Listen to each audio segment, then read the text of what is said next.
Welcome to Atlanta.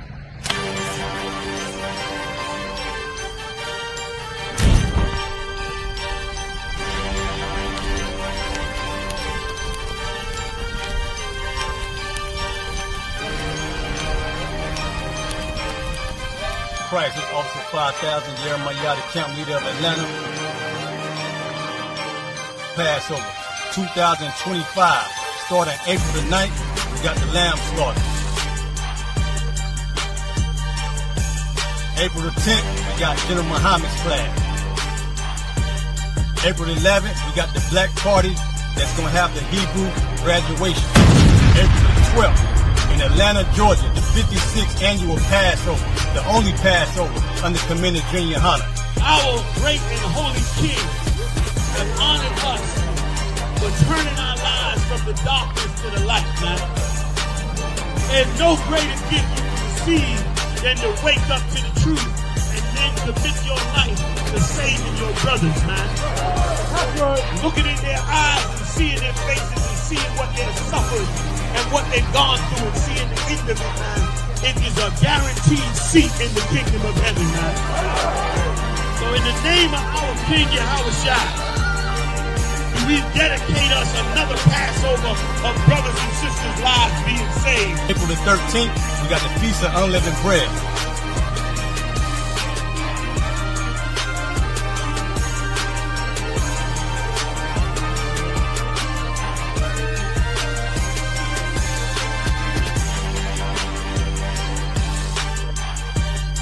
Shalom.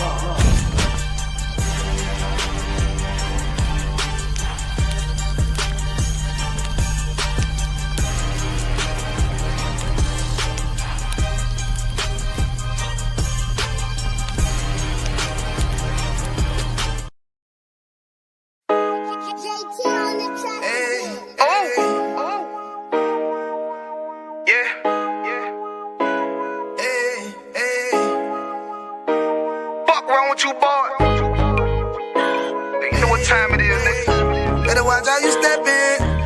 Yeah. But that was my niggas. Yeah.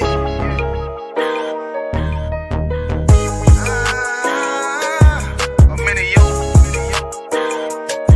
Got my nigga Rawan with me. But that was my niggas, it'll be an honor. You know what I'm saying? Under commanding General.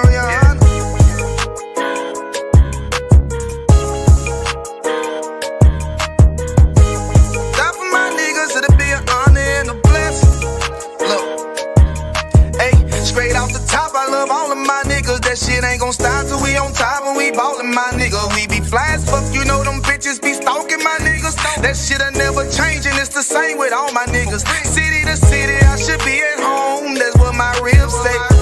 But bitch, I'm grown, I'm in these streets and closed caption. Niggas know we bout that action. If a nigga play with me, then my I can gon' let him have it. Hey, think you the shit, this truth the shit. Nigga play, I let that Ruger hit. Get on them tracks, they be like, who is this? I'm rude with it. Ain't got no manners, all them pussy niggas talkin' shit. Yeah, I know they can't stand us, but we UPK, Louisiana, bitch, that's what I'm reppin'. And my niggas solid number, real ones in my section. If you wanna get down, put your boots on, start steppin'. Brotherhood is a weapon. Brotherhood is a weapon. Better watch how you steppin', cause brotherhood is a weapon. If I die for my niggas, it'll be an honor and a blessing. Better watch how you steppin', cause brotherhood is a weapon. Brotherhood is a weapon. Better watch how you steppin', cause brotherhood is a weapon. If I die for my niggas, it'll be an honor and a blessing. Better watch how you steppin', cause brotherhood I lay my life down right now for all my sisters and brothers, because I love them. I see them dapping and hug them. It's amazing to see how well we adapt from the struggle. Born again from a life of sin, trapped in the gutter. My mind frame was to kill my own kind. Feeling inferior, waking up ready to die.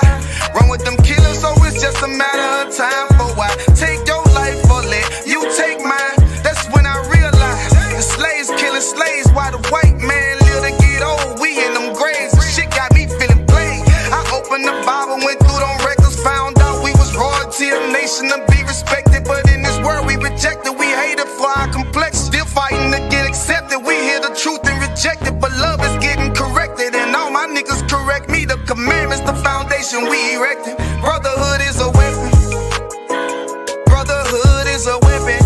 watch how you stepping, cause brotherhood is a weapon. If I die for my niggas, it'll be an honor and a blessing. Better watch how you stepping, cause brotherhood is a weapon. Brotherhood is a weapon. Better watch how you stepping, cause brotherhood is a weapon. If I die for my niggas, it'll be an honor and a blessing. Better watch how you stepping, cause brotherhood is a weapon.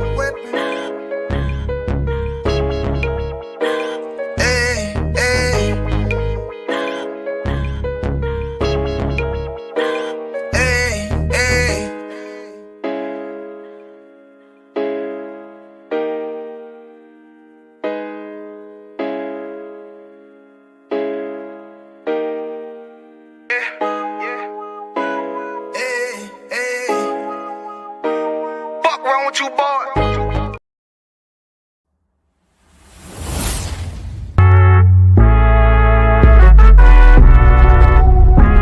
Whoop, whoop.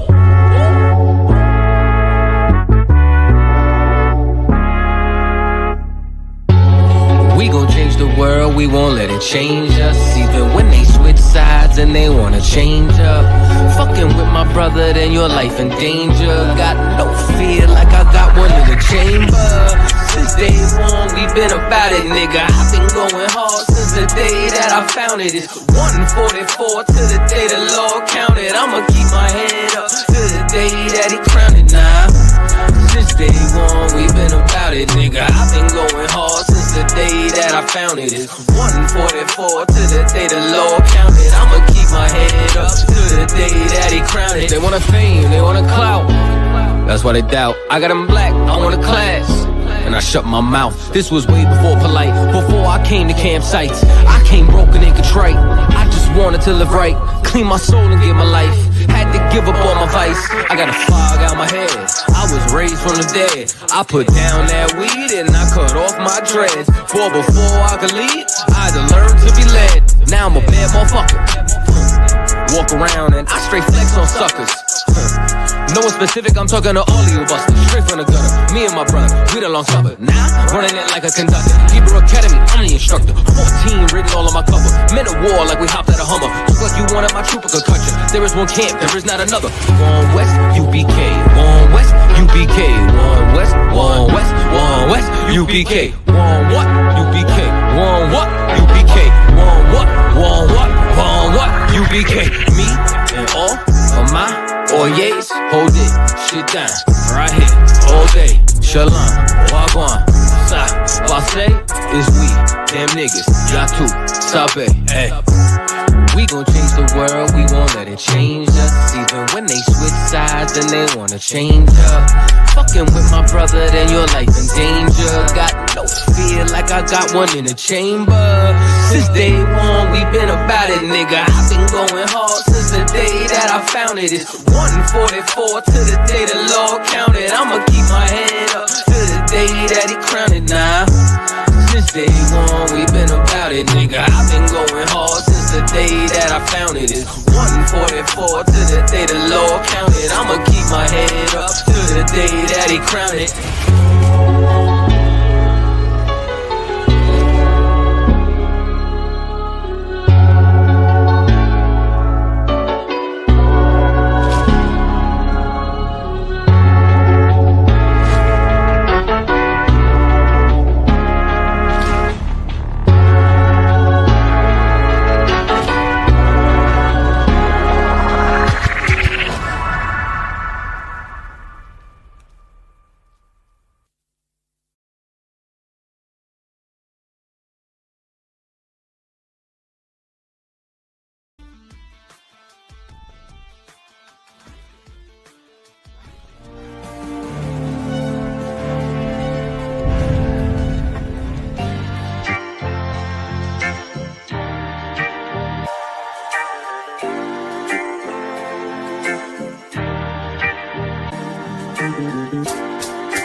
They said free the Palestinians, then celebrate the death of native Indians.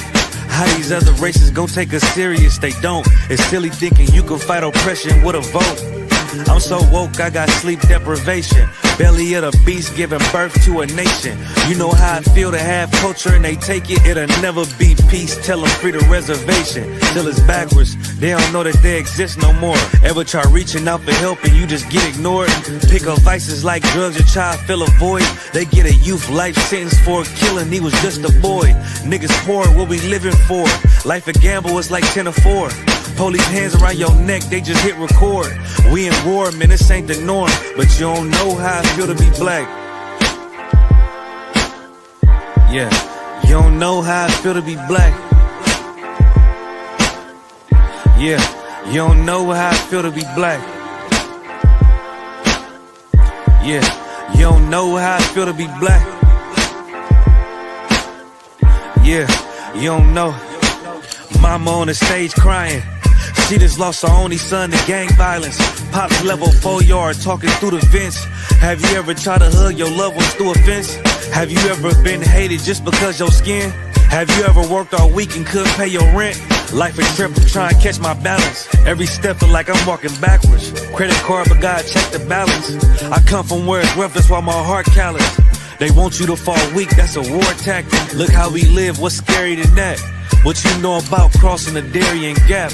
Risk your life to live in hell or bury your kids. Either way we gotta suffer and they just get rich. Life a bitch, why I waste time telling you that? Cause if you ain't a nigga like me, you don't know how I feel to be black. Yeah, you don't know how I feel to be black. Yeah, you don't know how I feel to be black. Yeah, you don't know how I feel to be black. Yeah, you don't know.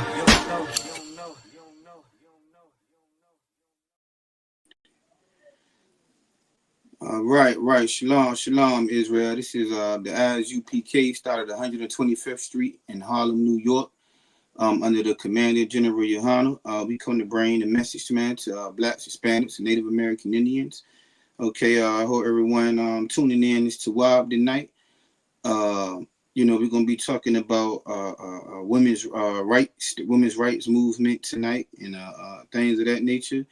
I want to just say salute to Akim, Yahweh Ba'ashim, Yahweh Hamarakatah, and Yahweh Shema Elathan Ba'ashim, Yahweh Shah to the Akwathium. Shalom Akwaf Dabara, checking in tonight from Richmond, Virginia. Shalom, good to see you, sis. Akwaf Adasai, checking in tonight from Norfolk, Virginia. Shalom, Yahweh Shema Elathan Ba'ashim, Yahweh Shah, good to see you, Akwaf. Shakal also checking in.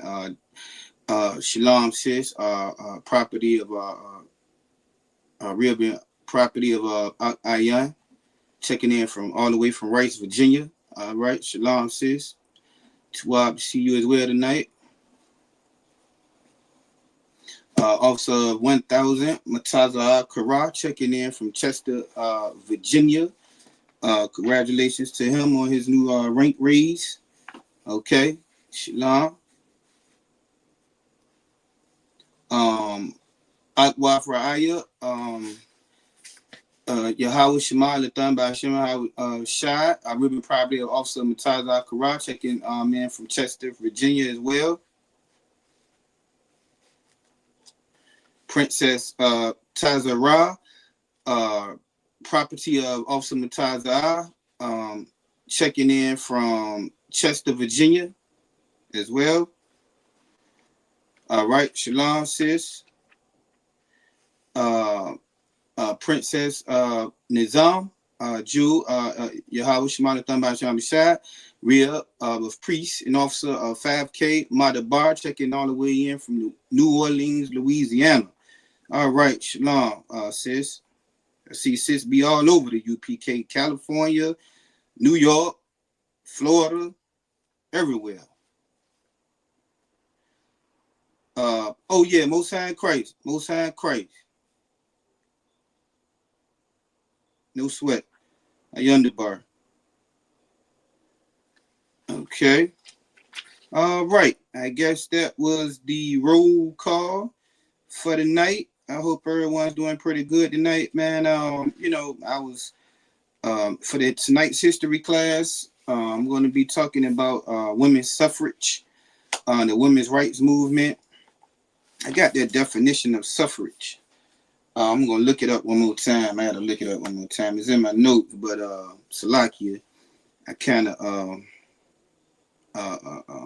it's a little misplaced. But anyway, let me look that up right fast. Suffrage. Okay. Yeah, we're going to be getting right into it here shortly. Okay.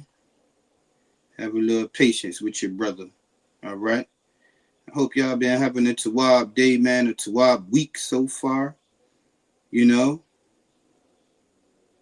Okay. Right, suffrage. Right, women's suffrage, women's rights, man. It's the right of voting. That's the Webster's definition for suffrage. Short, where it has another one. Okay, right of voting. I got a different meaning for it. The exercise of, your rights, women's rights, basically is it. But the word suffrage is another word. I had a real good definition for it. But I read the one I got a little bit later on. Okay, we're gonna get into the lesson, jump right into the lesson, man. Tonight, man. We're gonna be starting out of the book of Genesis. I guess we'll go and grab the scripture first. And as it pertains, Genesis chapter 3, and as it pertains, to this women's suffrage, man, and how this women's rights thing, this women's power thing, it started so long ago. It's all a plot and a trap set by Satan, man. And we'll just go into how detailed, you understand, and how heinous, man, and how deep, this thing is, man. And it's an old trick of Satan, actually, because it started off in the garden. It was one of the first traps that was set for us, man, all the way back in the garden at the beginning, in Genesis at the beginning. Okay, so we're gonna go to Genesis start off at Genesis chapter 3, right? Okay, and this serpent, what I'm saying, this oppressor, has done so many things, man, and we're just gonna dive into how it has really affected, the black woman and the black man in our relationships and how we correlate with one another. You understand? Okay, it says in Genesis chapter 3, verse 1, now the serpent was more subtle, right? And the word subtle, it means to be very crafty, to be very deceptive. You understand? You need to know this about your oppressor. You really need to know this about your oppressor. Subtle, sly, artful. You understand? Meaning it's a whole skill. He's artful in the things that he's doing. He's very skillful and strategic. You understand? And what he's doing. It's very thought out. It's very planned. You understand? It's cunning. Very cunning and deceptive. Okay? These are the characteristics of the serpent. Okay, the oppressor, right? He's very crafty, and what it is that he does, okay? All right. Now, continue on in the scripture. Now, the serpent was more subtle than any beast of the field, which the Most High God had made, right? This serpent, man, this oppressor. The serpent is the oppressor. You know what I'm saying? Who we call the devil today. You understand? Esau. All right? This is your serpent, okay? And he's subtle. That's describing the characteristic of this man. Never think that they are your friends.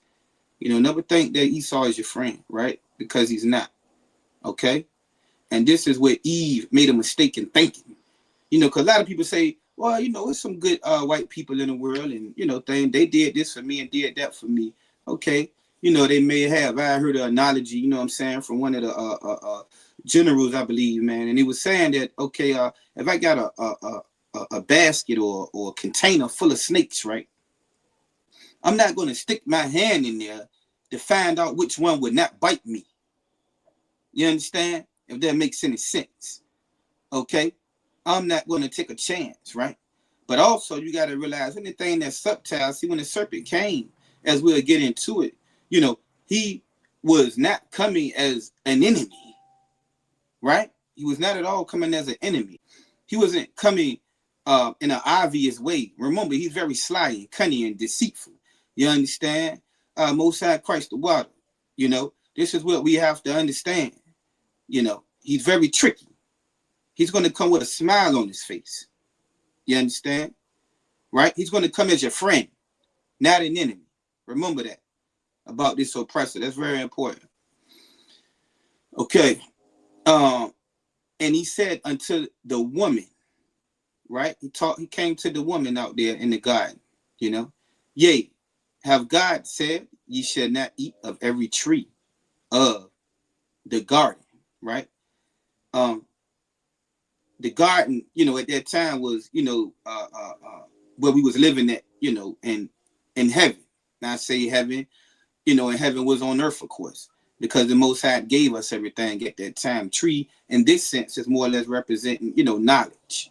You understand? We wasn't to partake, you know, of every tree in the garden, but here go the serpent. You know what I'm saying? This is the first appearance. I believe, you know, correct me if I'm wrong, anyone that may be listening in the chat, of the oppressor coming to tempt, you know, the woman. And this woman, of course, was Eve. You know, this was a black woman. This was an Israelite woman. You understand? Verse 2.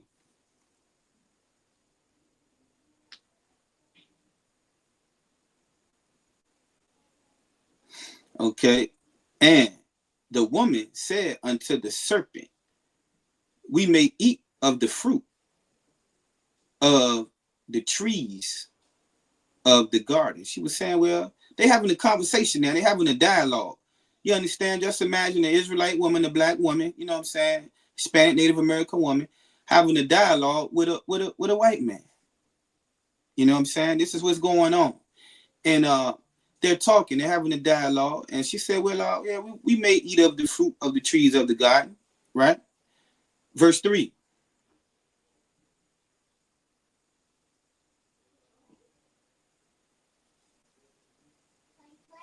But, right? There's that word but, right?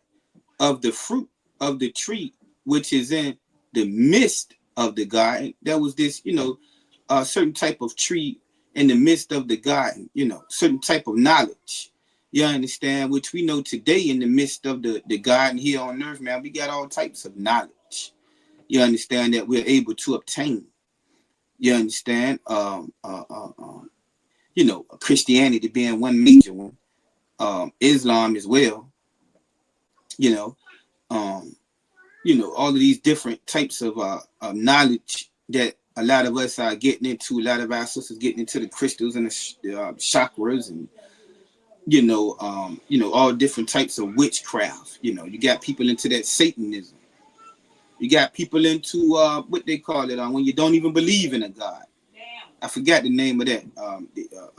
Scientific Scientology and all of these different types of things. You know, there's types of knowledge that we should not be engaging in. Okay. And God have said, ye should not eat of it, neither shall ye touch it, lest you die. The Most High was saying, man, that, you know, letting her know, Eve was telling him that, you know, there is a tree, you know, there is a certain type. Atheist, right? The water also, Yagada. You know what I'm saying? Atheism. They're atheists. They don't believe in nothing, but it's still a type of knowledge, you know. Nevertheless, okay. And she was telling them, well, you know, we got this certain type. We shouldn't be eating of atheism, Christianity, Islam, Buddhism, Hinduism. You know, all of the worshiping the goddess of Shiva. You understand? Now people into that real heavy, you know, the Rastafarianism, all of these different knowledges, you know what I'm saying, we was not supposed to be partaking of, right? You know, this is what the Lord is saying today. We shouldn't be touching these things, man. You know what I mean? Giving ourselves to these ideologies, you know, to different types of evil, you know. And it says, you should not eat of it, neither shall ye touch it, lest you die. Okay? You know, when you touch these things, man, it brings you to death. It brings you to a lack of understanding, a lack of wisdom. It takes you all into different things. You know, the worshiping that goddess Shiva takes you into, you know, smoking marijuana. That's death. You know what I'm saying? You know, the knowledge of the street life. You know what I'm saying? It takes you all down different roads. You know, you may find yourself incarcerated or on drugs, or, you know, all different type of things. Might get shot, might get killed. You know, in the Christianity, that's the big one. The witchcraft that's on our brothers and sisters, man, because you'll be loving thinking that you're supposed to love everybody. You may find yourself in some interracial relationship. You know what I mean? Those things are death, man, that our people are caught up into. You know what I'm saying? The Rastafarianism thing. You know what I'm saying? You know, they thinking, you know, they smoking and Selassie and listening to the Bob Marley music and all of these things. Of course, we know he's an oppressor. You know what I'm saying? Bob Marley, a white man, we caught up all in the Buddhism and, you know, all of these different types of things. Islam, you know what I'm saying? You worshiping Allah now. You know, either you're in the nation or you're Sunni or Shiite Muslim. You know what I mean? You'll find yourself caught up in all these different things, man. And these things will lead to death. You know what I mean? Because it's against the Most High. You'll find yourself, man, eating pork.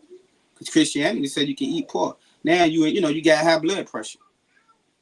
You know, eating shrimp, crab, and lobster. Now you got diabetes and you know, gout, all of these different types of diseases, man, from eating these foods that, you know, the Most High tell us that we can't touch. But, you know, if you into Christianity and things of that nature, these things are lawful to eat. You know, our people cracking open them crab legs every day, shrimps and lobster and all of that, oysters, mussels, you know, these different things we should not be eating, man. You know, Shalom, Kamal, Shalom, Lord of Christ, young man, Kamal Peterson checking in. All right. Good to see you. Good to see you. Okay. Verse 4. You know, but this is why we in the condition that, you know, you see the Black, Hispanic, and Native American man in the day, man. This is why we in the damn barrios. You know, we out there in the projects. You know what I'm saying? We in these very low conditions, man. You know what I'm saying? We strung out. We walking around. You know, a big one. You know, talking outside our mind. I see a lot of our brothers and sisters talking to themselves out there. You know, they just talking to themselves. You know, homeless conditions. You know, we full of diseases, all different types of things, man. Death has come upon us, right? And the serpent said unto the woman, you should not surely die. You know, he was telling you won't die. Talking about an immediate physical death. You understand? You know, you may not die right away. You know what I'm saying? But eventually you will die, and you die so much physically, but you'll die spiritually. You understand? And that's the death that it's talking about. But here again, you can see one of the tricks and some of the craftiness of the serpent. Telling her, you ain't gonna die. You eat that, you're gonna still be alive. Go ahead. You can, you know, it's just a different, you know, it's just learning. It's just something, you know, to get into. You know, it'll help you out. You know, people think they go to church, you know, on Sunday and it does wonderful things for them. People think, you know what I mean, they worshiping Allah, kissing a rock, it does wonderful things for them. You understand? People think when they, you know, worshiping that goddess Shiva or whatever, man, that Rastafarianism and smoking that marijuana, man, they just, you know, in tune. You know, I heard had somebody recently tell me, man, you know, they so in tune and it helps them to relate to people and, you know, now they thinking on so much of a higher level and, you know what I mean, they in the stars and the quasars and, yeah, understand, and things are just so clear. You know, the third eye is open now, you know. So, right. And these are the things that, you know, that goes on, man. And this is how Satan tricks you. This is how Satan tricks you. You know, the Lord Jesus was, man, church was good. The pastor preached a nice message Sunday. Lifted so much of a burden up off of me, man, I could tell you. I had a hard week. The pastor just touched right on what I was talking about. Hallelujah. Thank you, Jesus. You understand? You know? And you should not surely die. Verse 5. Verse 5.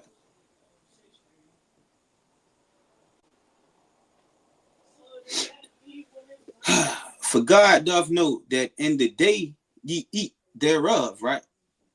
Then your eyes shall be open, right? Say the eyes will be open.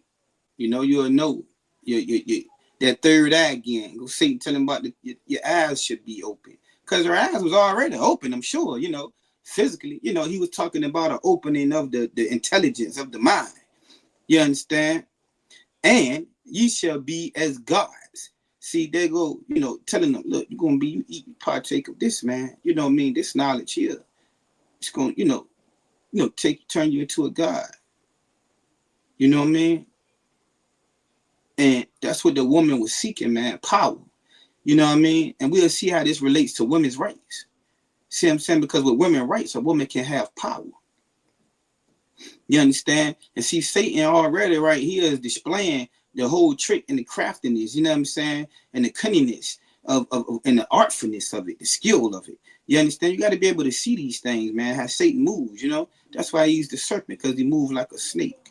You ever got there going to talk, dealt with another individual, and that person was like a liar and so deceptive and cunning and things of that nature? You be like, man, that brother there a snake, or that sister there a snake.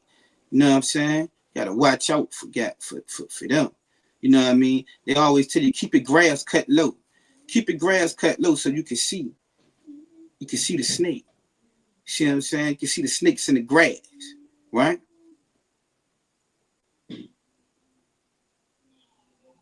Right? See, Eve couldn't see. But see, she was taken away from her lust. She was taken away by her lust for power. Satan comes and he tempts us all the time, man. And we blame it on us being tempted on Satan, us falling into certain things on Satan, right? But see, the truth of the matter is that Eve wanted the power. That's why he said you would be as gods. And when he told her that, right, it kind of it did something to her. Something, a bell went off inside her mind. She said, I can be power, power over my man. I can have a certain knowledge, that'll make me more than what I am. This is from the beginning, man, and displaying a woman's lust for power, right? I'm going to read James 1. You can jot this down in your notes, you know what I'm saying? If you could, sometimes I'm going to stay here. I'm going to stay here in Genesis, but you can put this scripture into your notes. James chapter 1, verse 13. Let no man say when he is tempted. When you're being tempted, I am tempted of God. Don't say God is the one tempting you. It's his fault. You know what I'm saying? For God cannot be tempted with evil. The Most High can't be tempted with evil. Neither tempteth he any man, neither does he tempt any man, right? Verse 14. But every man is tempted. Every man is tempted, right? When he is drawn away of his own lust. When you do certain things and you sin, man, you drawn away of your own lust. It's something that's inside of you. You understand? It's a desire that you have. You know what I mean? And you got to fight that desire. See, Eve supposed to have been fighting against Satan. She supposed to have been saying, like Christ told Peter, get thee behind me, Satan. You know what I'm saying? Meaning, go and get up out of here. No, I ain't going for that. The Most High gave me a command not to eat of these trees of the garden, and that's what I'm going to do. You understand? This is what she's supposed to do, but man, she got to thinking, and that lust inside of her, man, it caused her to be drawn away. And it says, but every man is tempted, verse 14, when he is drawn away of his own lust and enticed. Now you're enticed by this. She was enticed by this, and you should be as guys, knowing good and evil, right? Now she don't just know good, but she knows evil, right? We'll get back into that.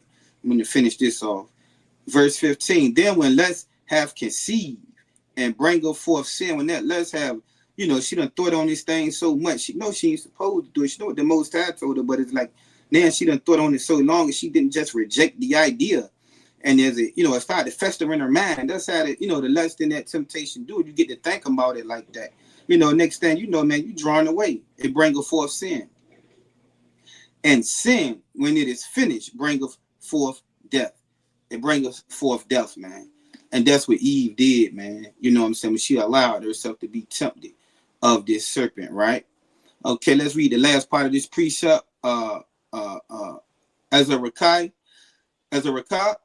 Shalom, Yahweh Shema, Yahweh Shema, the thing about Shema Shad, remember property of Officer 50, Abakar, checking in from Norfolk, Virginia. Shalom, sis. All right. And you should be as gods, knowing good and evil. Now she know that but we was never supposed to know evil. You understand? We was only supposed to know good, righteousness. We was never supposed to be, into a lot of the things, that we into, And that's how we would be able to held our place, man, and that high position above everything. Because at that time, Adam was running the whole earth at that time. He was the Lord of the earth. You know what I mean? He was over all the other nations at that time. The Most High had given us complete dominion and authority. But battle is one command, man. You know what I'm saying? It basically, it put us in the low position. Right? Verse 6.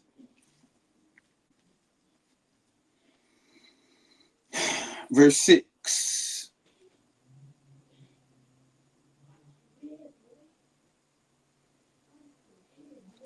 And when the woman saw that the tree was good for food, right? She saw that this tree was good. See that lust in her? It looked good to her. This power looked good to her, right? It was good. That tree in the garden was good, that knowledge, you know what I'm saying? And that it was pleasant to the eyes. It was pleasant. She started really lust, her eyes, man, it was, to her mind, it's like, man, I want to have this. And a tree to be desired to make one wise. See that?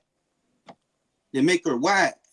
That's how you know that the tree that is talking about and the food is wisdom. That she was not supposed the wisdom of evil. To make this woman powerful, right? She took of the fruit thereof, man. She went on ahead and indulged in that, man, that wisdom. And she ate it. You know what I'm saying? That's why they say knowledge is power, right? And gave also unto her husband with her, and he did eat. Now we see here, man, that her husband was weak underneath his woman. Okay? This is why you can't be weak up underneath your woman, man. There's consequences to that. You understand? He was supposed to check her right there. Yo, what you doing? No, this ain't what we gonna do. Who you been talking to? Where you been at? You know what I'm saying? And that's another thing. You know what I'm saying? Shalom, how about you? Officer Shamaga Bar checking in off of Virginia. You know what I'm saying? Most High Christ, Most High Christ. What? You know what I mean? Well, Tower Boss, Shalom, how was Shimala Thumba Shimala Shad checking in from Charles City, Virginia. How you doing, Well? All right, okay. Rolling right along. Also, until her husband with her, he did eat, right? He fell weak up underneath his woman, man. You understand? See, the woman always, officer, recently raised officer, 50 Yabakar, you know what I'm saying? Shalom, how about Shem, how Shabba Rakathar, checking in from Norfolk, Virginia, you know what I'm saying? Shalom, all right? That gave also unto her husband with her, and he did eat. That's why, as men, man, we got to stay strong with our woman, you know what I'm saying? But I see here is always a struggle between a man and a woman, man, for power. It's like she was looking for an open door. You know what I mean? She was trying her man.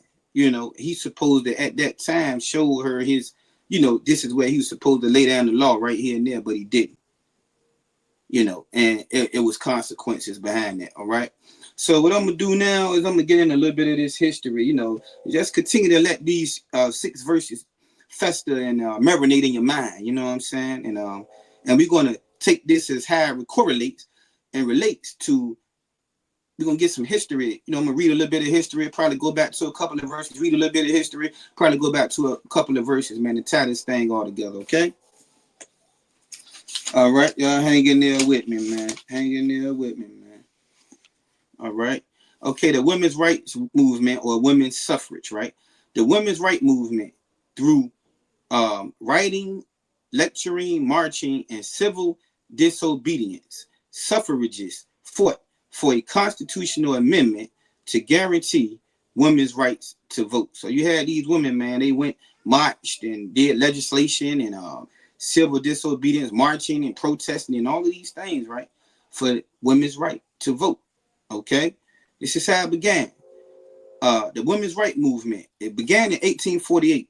Okay, This women's rights thing, man, beginning way back in 1848. A woman beginning to seek power, you know, in these days and time. We see where it was going on from the beginning when Eve was seeking power, right? We seen that way back then. So this is not a new thing. Okay? This is not a new thing. Okay? All right. This is not a new thing.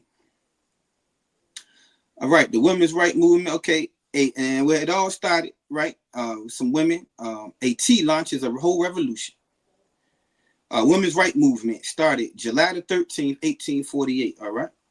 On a summer day, it was a hot, scorching summer day in upstate New York. Housewife and mother, Elizabeth Cady Stanton, was invited to tea with 4 friends. So you got these white women sitting at having tea. You understand, during this time. And remember, Black, Hispanic, Native American woman, in 1848, you was in slavery. So there was no rights at all for you. You understand? You was in slavery, okay? Now, we see how the oppressor, you know, how he treated this woman. She didn't have any rights. We'll find out the rights and things that she had, you know, during that time. You understand? Now, you know, the whole thing of this is, man, is that, you know, there's a position in a role, you understand, that a woman is supposed to play. That's right. You know, there's a certain position that a woman is supposed to, you know, play, you know. And we're not just saying that, you know, women just need to be home, making, you know, that ain't really so much what we're saying. But there is a role in the position. What you should not be doing is trying to usurp authority, you know what I'm saying, over the man. You know, it shouldn't be a power struggle, right? But this is what's going on, not with the sisters in here, but, you know, with the sisters that's out there in the world. The average woman that you run into, as we're going to go down and see, man, I didn't know this thing ran so deep myself, right? But now I can clearly see that this spirit got to be on every woman. And I'm going to tell you something. It's amazing.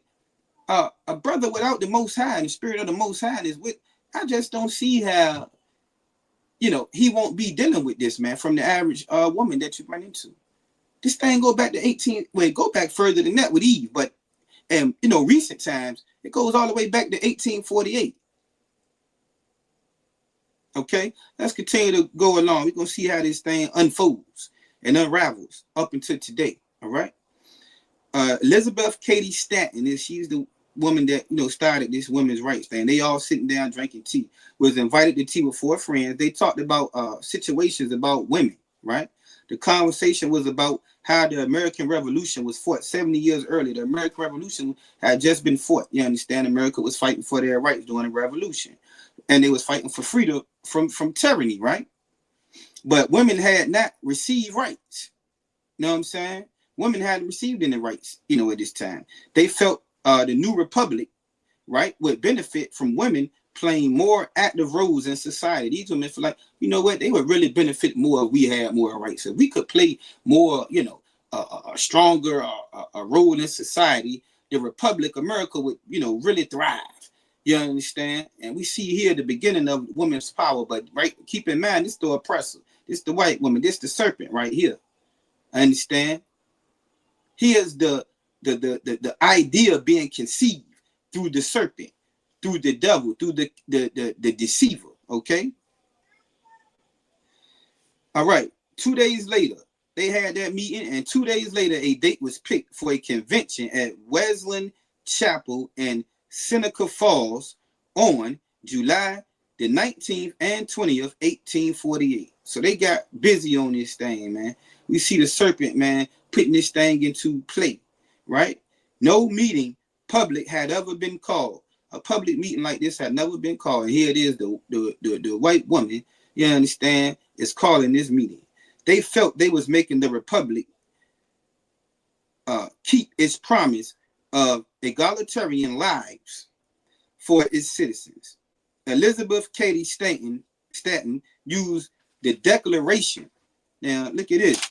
She used the Declaration of Independence as her framework.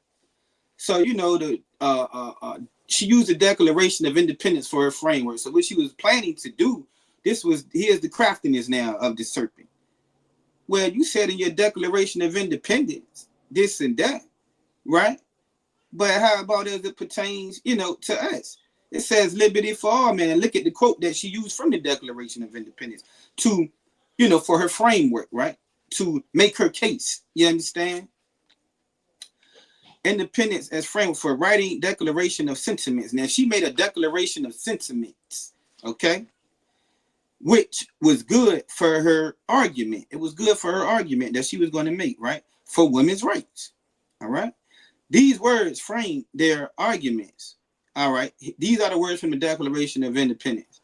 We hold these truths to be self-evident that all men and women are created equal, that they are endowed by their creator with certain inalienable rights, right? That among these are life, liberty, and the pursuit of happiness. Now you say life, liberty, pursuit of happiness, equal rights between men and women, but the women ain't have no rights. So this is what her argument is going to be. And she made a declaration of sentiments. Now, okay, during this time, this Declaration of Independence, you understand the women's rights that they're fighting for at this time, and these rights, period. Remember, like I said, the black woman, Native American women, and black Spanish women was in slavery during this time. And it shows too that this Declaration is of Independence, this life, liberty, and pursuit of happiness is not for the black man nor woman. Because during the time that this was made, we all was in slavery during that time. Okay? But you will see that even though we was in slavery then, Satan was setting something up to destroy us later. In her Declaration of Sentiments read, and I quote, "The history of mankind, she saw never gave a damn about our sisters." Right, exactly. She never cared. You know what I mean? It was all about herself. But we'll see later on how she did use a lot of our sisters, to get what she wanted, and how we got in, our sisters got into the movement, and how later on, man, that this thing just led us up to where we at today. You understand? The woman usurping authority over a man. All right. And her Declaration of Sentiments read, and I quote, "The history of mankind is a history of repeated injuries and usurpations on the part of man toward woman." Is she saying that mankind's, constantly violated women's rights and things of that nature, basically. Having in direct object the establishment of an absolute tyranny over her. She was saying that the man has complete power over the woman. And to prove this, let facts be submitted to a candid world. Married women were legally dead in the eyes of the law. White women were dead in the eyes of the law. You understand? And we seeing now how the oppressor, treated his woman. You know what I mean? But at least he did, to keep her in a, in her, place. He might have been a little bit too brutal with it, But it shows that in the beginning, it was a role between a man and a woman. You know what I mean? Even the Most High said he made man for the woman. You know what I mean? Not the man.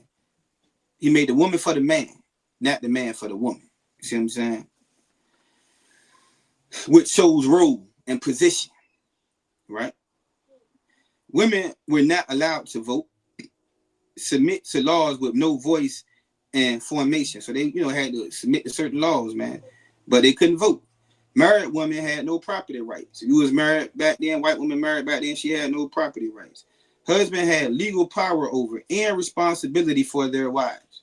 You know what I'm saying? A white husband would have responsibility and power over his wife, and he would be responsible for her, which he should have. A man should be responsible for his wife, right?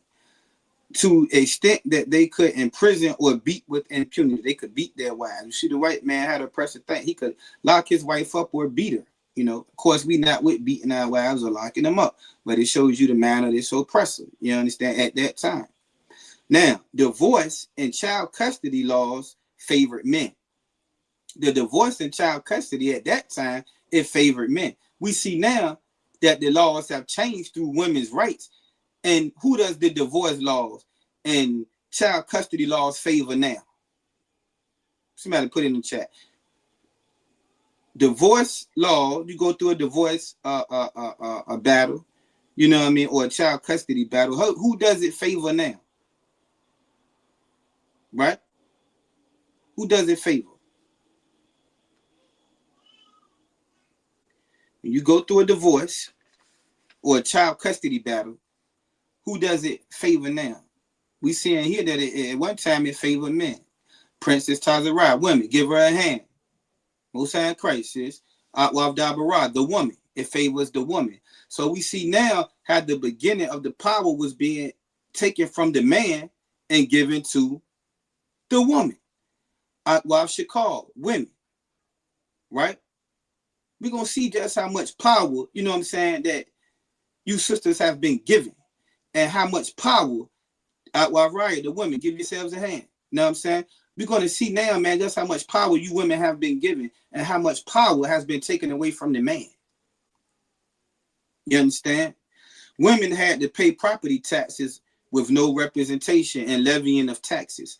Most occupations was closed to women, and women were paid a fraction of a man. Most occupations was closed to women during that time, and a fraction was paid to a woman that would be paid to a man. So we see during this time, the oppressor made sure that he kept a certain level of power over the woman. You see what I'm saying? Women could not enter medicine or law. During that time, women was not professional. Women could get no education. They couldn't even get an education. You couldn't even go to school back then. And this for the white women. Like I said, keep in mind, you sisters were still in slavery. You understand? Women were not allowed to participate in affairs of church. Like now, we see the women, they leading the church. You understand? George Myers and all of these women, they run the church. We see then that women wouldn't have been able to do that back then. Women were robbed of self-confidence and self-respect and were made totally dependent on men.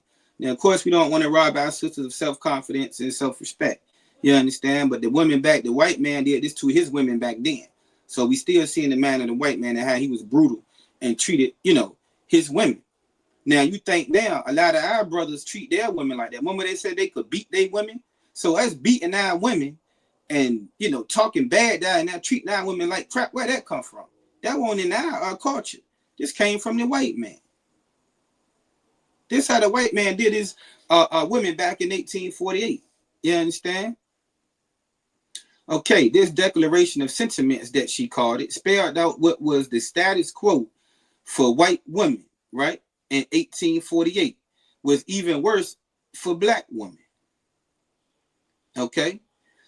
Frederick Douglass, Shalom Yahweh Shemana Thumba Shemana Shah Wafana in the building. All right. Shalom says Frederick Douglass, the noted black abolitionist and rich orator, started to speak. Did the uproar subside? Women, like the slave, he argued, had the right to liberty. He would see Frederick Douglass. They got him to get into it. You see what I'm saying? These white women went and recruited men like Frederick Douglass to speak up for them and their rights. And we see here he also started to speak up for the black woman. Suffrage is the power to choose. Okay, here's the definition for suffrage I was looking for. Suffrage is the power to choose rulers and make laws. The woman wanted the power to choose rulers and make laws. This is showing that this thing started as a woman that wanting and having domination and complete power. And the right by which others are secured, right? In the end, the resolution won enough votes, barely, right? This thing won enough votes. They was getting a lot of black preachers and things of that nature, right, man, that helped them in their cause during that time. Frederick Douglass, the abolitionists, and all of these different, black folks. And I would say that a lot of them, man, was, I hate to say Uncle Tom's, and they helped push this movement. Okay, all right. And, these women received a lot of backlash for bringing this out because during that time, you wouldn't do that. That was unheard of. You was out of place for that. And see, you got to think, man, as a woman, if you get a certain level of power or become equal to a man, then you've taken power. What it did was giving the woman the power that a man should have. And that's pretty much made the man powerless, particularly the black man. See, this thing really worked against black, Hispanics, and Native American Indians. You understand? At a certain point, after the white woman got her rights to vote, she stopped right there. We're going to see later on, but we picked it up and ran with it. And once you give somebody an inch, they're going to do what? They're going to take a mile. Once they seen that they could get this and that, okay, now I want more and more and more. And all of these things began to come together, man. And now, man, you see where they have set it up in the fabric of this society for a woman to have more power over a man, particularly in the Black, Hispanic, and Native American culture. This is why it's so hard, Black man, for you and your woman, you know what I'm saying, to get your woman under control. She got everything behind her, things that you can't even see, that's been set in place here. And we're going to discuss some of these things. We may not even be able to get through all of it. It's so much things, you know, that they put in place from 1848 all the way up into now. And this is why the Black man and the Black woman, you understand, and our relationships, Hispanic and Native American Indians as well, are having the trouble and the problems and the issues that we are having. And all of this is a result of Satan, because the white man wanted to make the Black man powerless over his woman, the same way he did us in slavery, when he would take our women right in front of our faces and rape them. And there's no wonder why our women wanted to have some power, because during the time that this thing was even mentioned, the Black woman was completely powerless. And guess what? We as the Black man could not help them. There's a book called The Post-Traumatic Slave Syndrome. These things are genetically passed on. As a woman, if you feel like a man cannot protect you, then you have no choice but to begin to try to protect yourself. And when this oppressor gave you the power to do it, it made you big and it made us small. So now, as a Black man, Hispanic, Native American man, you should know that when you run into the average Black, Hispanic, Native American woman, this is the spirit on her that you have to fight against. And how do we pour down this stronghold? Through the word of the Most High. That's why you sisters give yourselves a hand for coming on in here, man. You understand? And having your husband's back. You know what I'm saying? And having and I'm sure some of you know what I'm talking about. I'm sure a lot of you sisters, before you came into this truth, was very self-willed. What they call a strong, what is it, strong-headed, strong-minded. You know, that's a bad thing to be. That's not a good thing. And the word that make you think, oh, I'm very strong-minded. You know, headstrong. That's what it is. That's not a good thing to be for a woman, headstrong. But in the world, you know, they tell you that that's a, you know, good thing to be. You know? Hey, man, this thing run heavily deep, man. This thing runs so deep, you know what I'm saying? You know, I mean, man, it's just so much information. I can just go on and on and on. You know, well, let me get back to a little. Let me grab a scripture. Let me grab a scripture real quick. Let me grab a scripture, because there's so much information. You know, that I could probably do the rest of this class just off the information. I might have to do a damn part two, you know, but I ain't gonna do one. I'll probably just sum it up, you know. But yeah, you guys should go and research some of this, man. Go and research some of this, okay? All right. I'm going to go to Psalms 83. Go to Psalms 83. This is a bedrock scripture.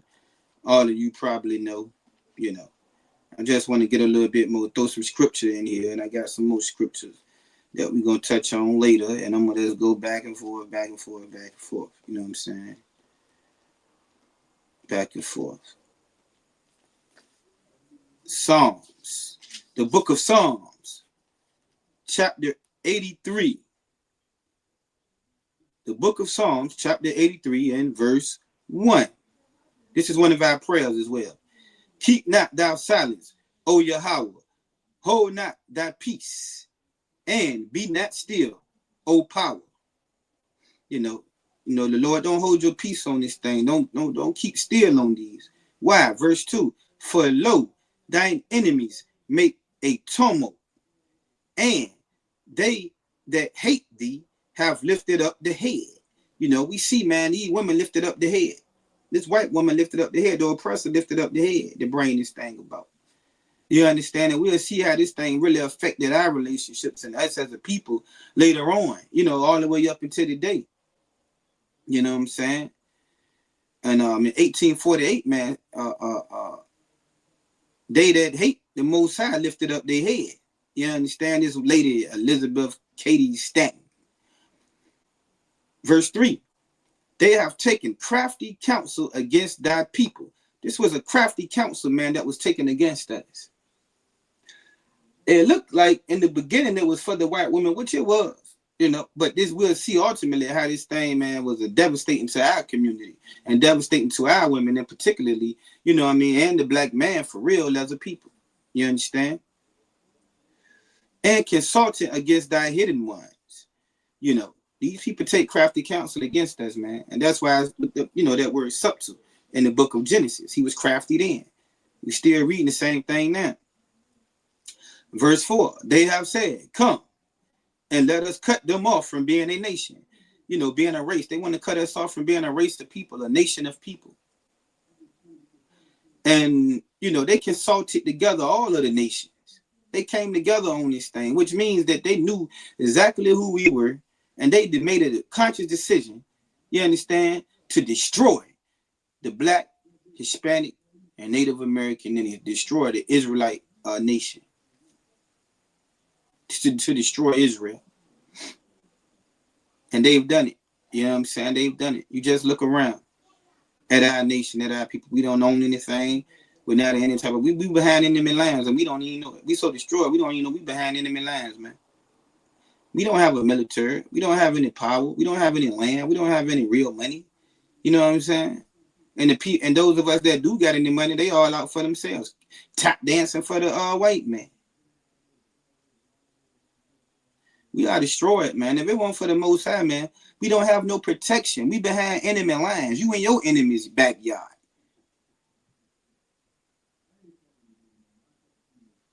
Our people get a new house here and a new car and get a damn bank account and think that they doing something. Not knowing that this oppressor can come do what he will at any time because you behind enemy lines. You was originally brought here as a slave.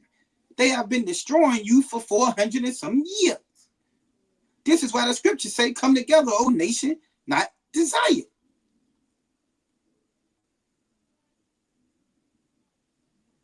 When are we going to wake up? Salaki. No sweat. No sweat. You know? Okay, let me finish on. Y'all just follow along if you grab the scripture. For they have consulted together with one consent.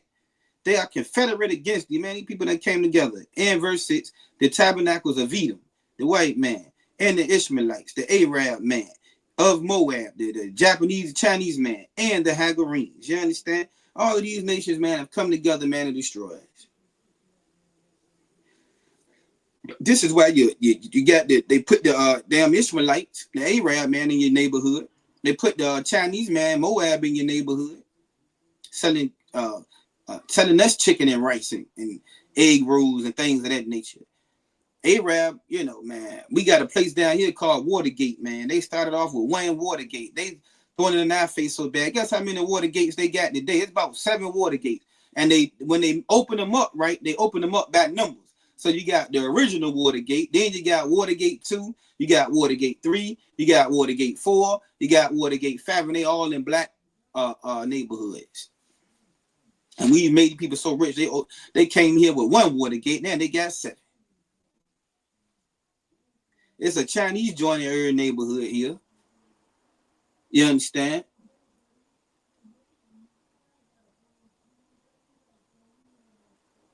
See what Edom been doing to us.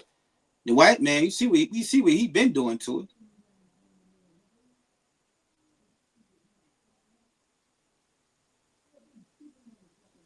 You know, man, if it weren't for the Most High, man, I know we would be destroyed, man. You know what I'm saying? A lot of us, you know, can feel the pressure of just holding on day by day, man, looking for a breakthrough. A lot of our people wishing to hit the lottery, going to the casino, wishing they can hit that big ticket. You know what I'm saying? Just hoping, sitting back hoping. Let's go back, man, to the movement. Where was I? And the movement, okay? She received a lot of backlash for this declaration of sentiments that she made, right? The movement expanded all over the country, but by them receiving backlash, it made the movement very popular, and the movement began to, go all around the country during that time, right?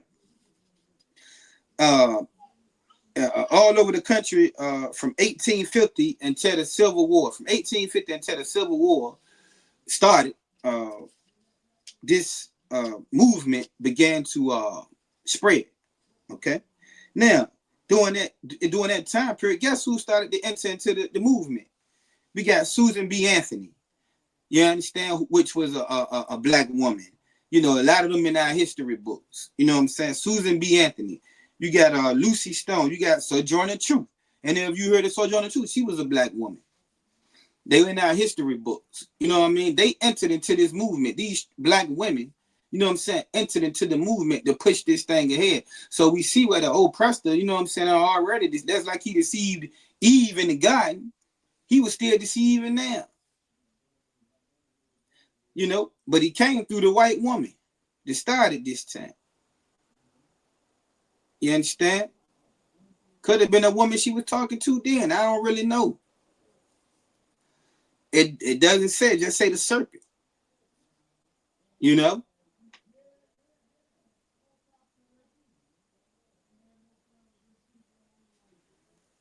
Okay. Now we see where we was already in the movement the whole time. But we started, as time went along, we started to, really get deeper into this women's rights movement, man. You know what I'm saying?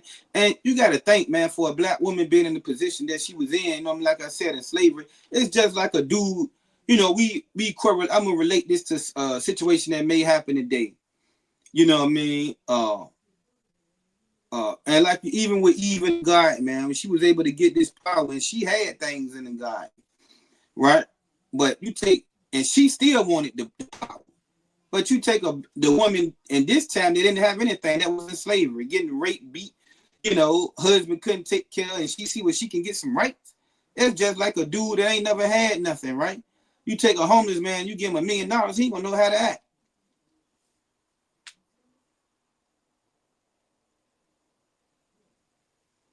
You know what I'm saying?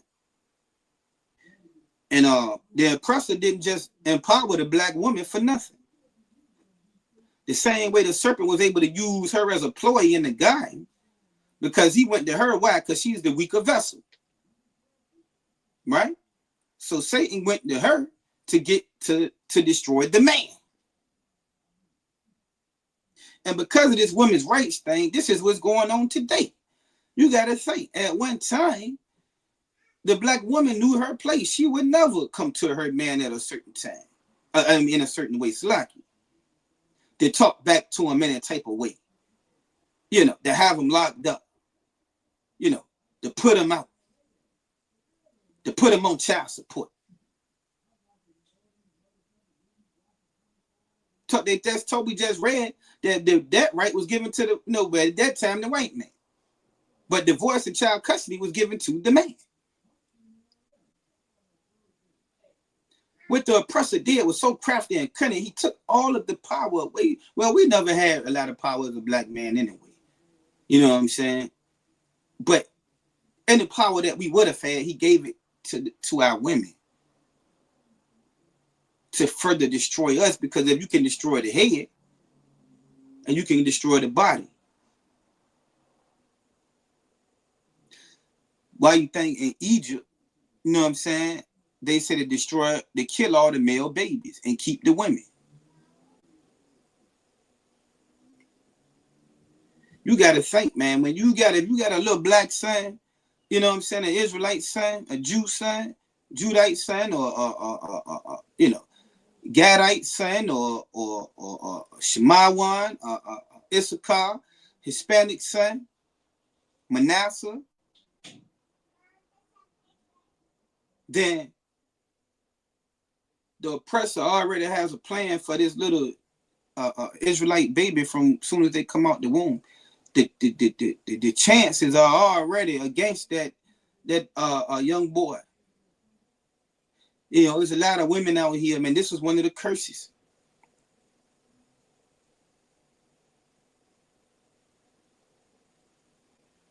Our black Hispanic men feel the prison systems right now.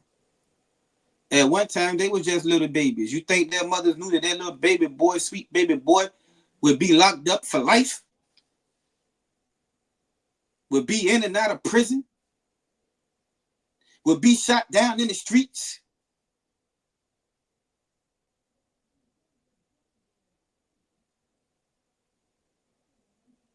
This thing, man, against us is sold into the fabric of this place. How in the world will you ever be able to overcome it if not for the Most High?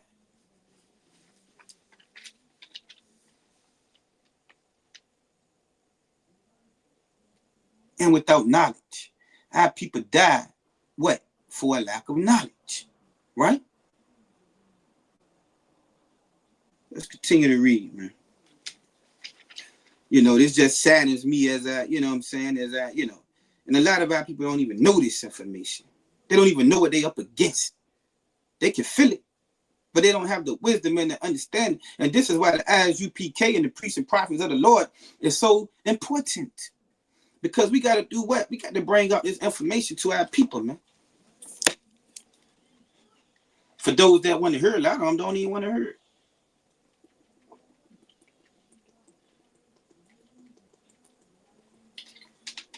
Slacky.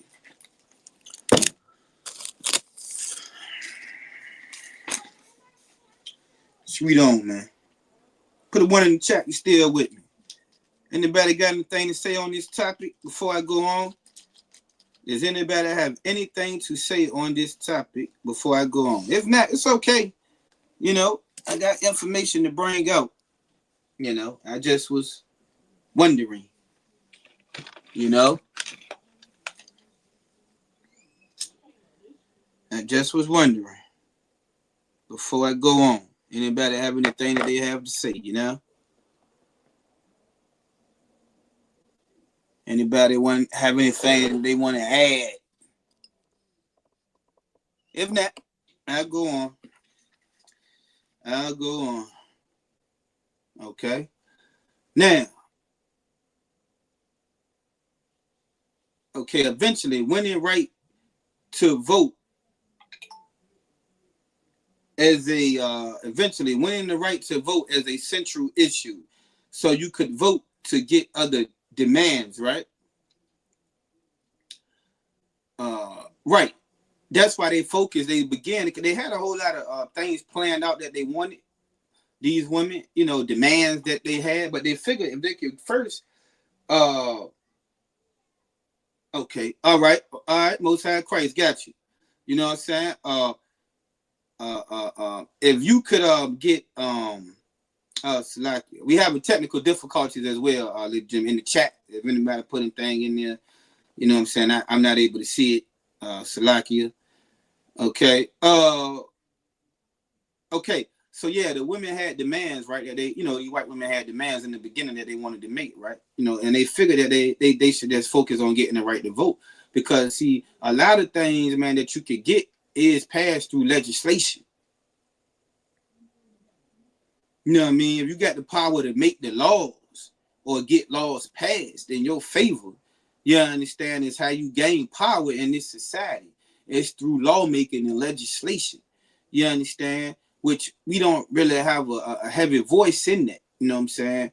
For real, for real. You know what I mean? You know, but those are some of the things, you know what I'm saying, that we was able to get. But, you know, we put our trust in the Most High anyway, man. But a lot of the laws that's being made, man, is made in the favor. That's like even the, you know, the LGBTQ community. You know what I'm saying? They've gained power through legislation. You know what I'm saying? You know, things of that nature. And also the black woman has gained a lot of power too through legislation, through laws, things put in place. And they put in place for a reason. You understand?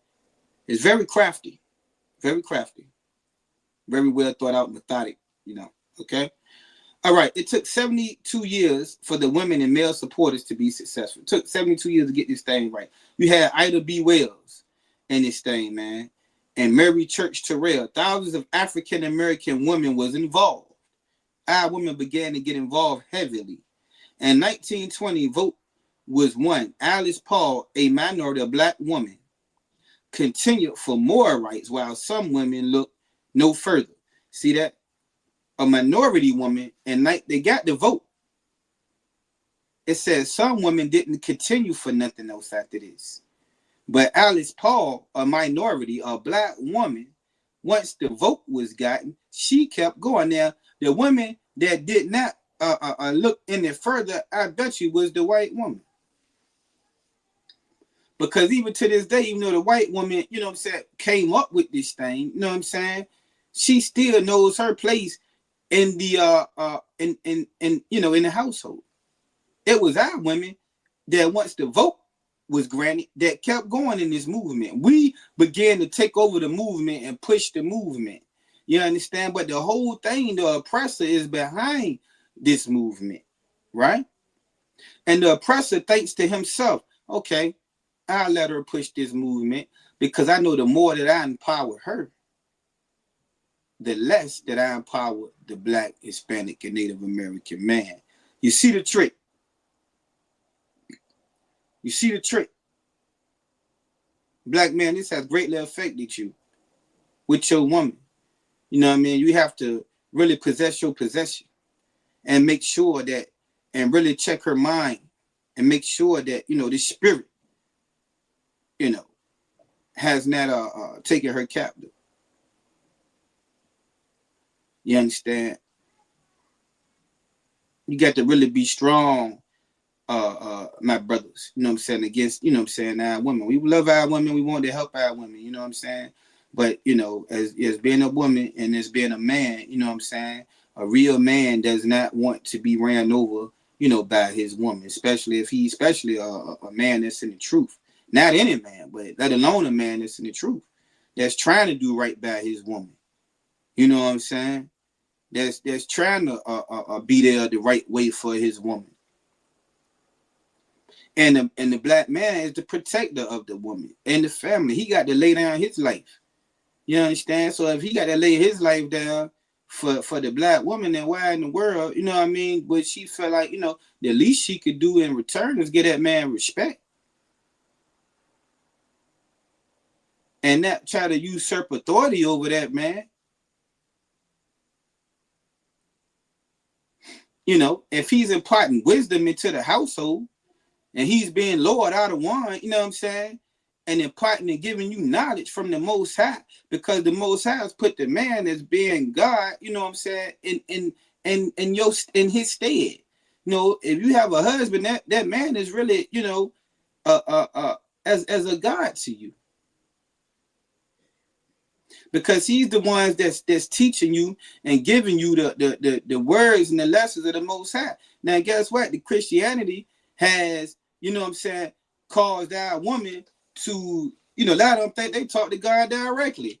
So if you talk to God directly, then of course you don't need no man to teach you nothing. And then most of our women think they know everything too. And all of this is a result of women's rights. You see what I'm saying? All of this is a result of women's rights. Now, I'm gonna bring this scripture out because just in case some women think that they talk directly to God or they know it all and don't need a man for nothing. You know what I'm saying? I'm gonna show you that you don't talk straight to God. Go to verse 1 Samuel 9 and 9. The book of 1 Samuel 9 and 9.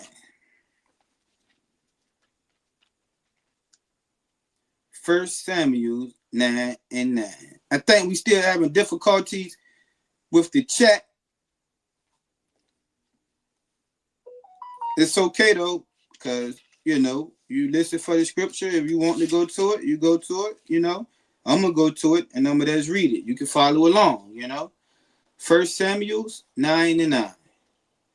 1 Samuel 9 and 9. I'll wait just a few seconds. All right. 1 Samuel 9 and 9. Before a time in Israel, you know, before a time in Israel, back in the day in Israel, you know what I'm saying?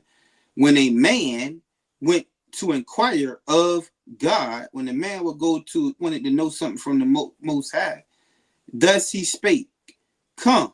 This what he would say, come, and let us go to the seer. You know what I'm saying? They would go to the seer, right? And let's see who this seer was. For he that is now called a prophet was before a time called a seer. What we call prophets now, as we was called seers back in the day. Now we call prophets. But that's how a man would inquire of God. And it's the same way today. That's why the Lord sent the prophets. You see? You don't talk to the Most High yourself.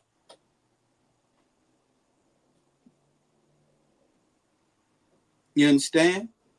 For anybody that think that they just talk to God directly, you know what I mean? Most High Christ. Thinking they talk to the Lord, you know, directly, speaking all in tongues. Hamada, Shanda, the Kalamada, and the Rotunda. You know, they speaking in tongues and everything.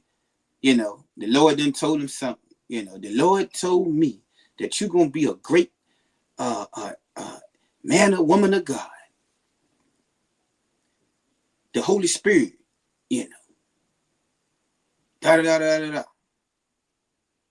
Bunch of damn foolishness is what it is. And it's a shame most of our people is caught up in that foolishness like that, man. Because it ain't nothing but a joke, really. You know what I mean? That's all it is. A joke. You know what I'm saying? Now, I'm go back to, well, you know, hold on, let me see. I grab another scripture. I grab another scripture, man. You know what I'm saying? I grab another scripture. Let's go to, let me see something.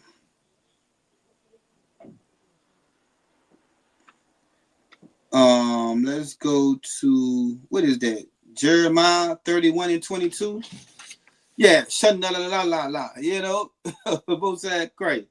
Yeah, you know, man, I tell you, man, they are delusional out there in the church, man.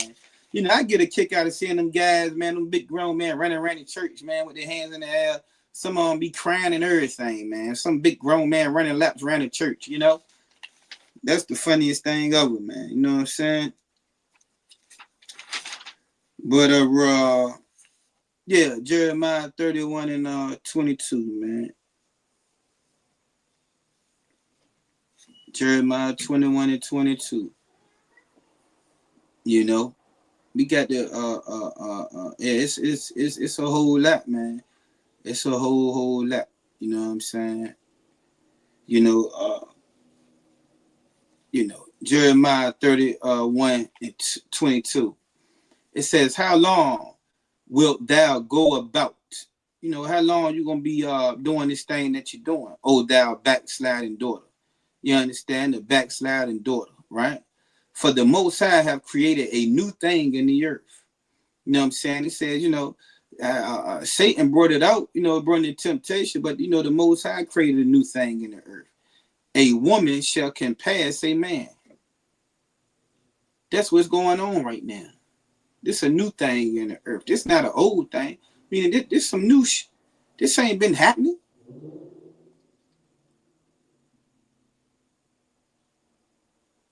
You know? The women have a lot of power, man, and she abuses the power.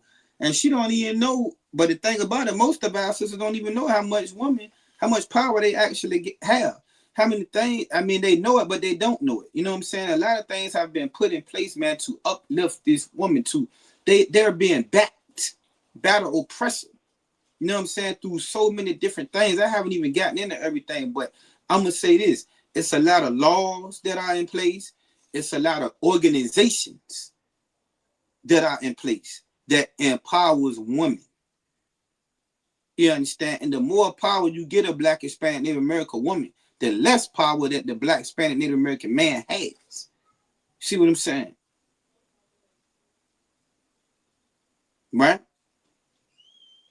But, you know, this is a curse, man. This is a curse that's come upon us. Let's go to Deuteronomy 28:54. Deuteronomy 28:54. The precept this.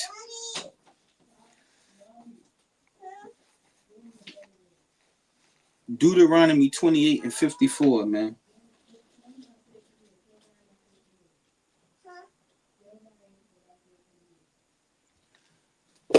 Deuteronomy 28 and 54. It's a new thing in the earth, man. It's a new thing in the earth, man. You know what I'm saying? We talk about the women's rights movement and women's power things a lot. You know, Beyonce made the song, Who Runs the World? Women Run. That's a powerful song, man. She telling you that the woman want to run the world. You understand?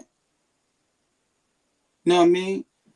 Okay, Deuteronomy 28:54, right? The laws of the oppressors cater to women. Right, exactly.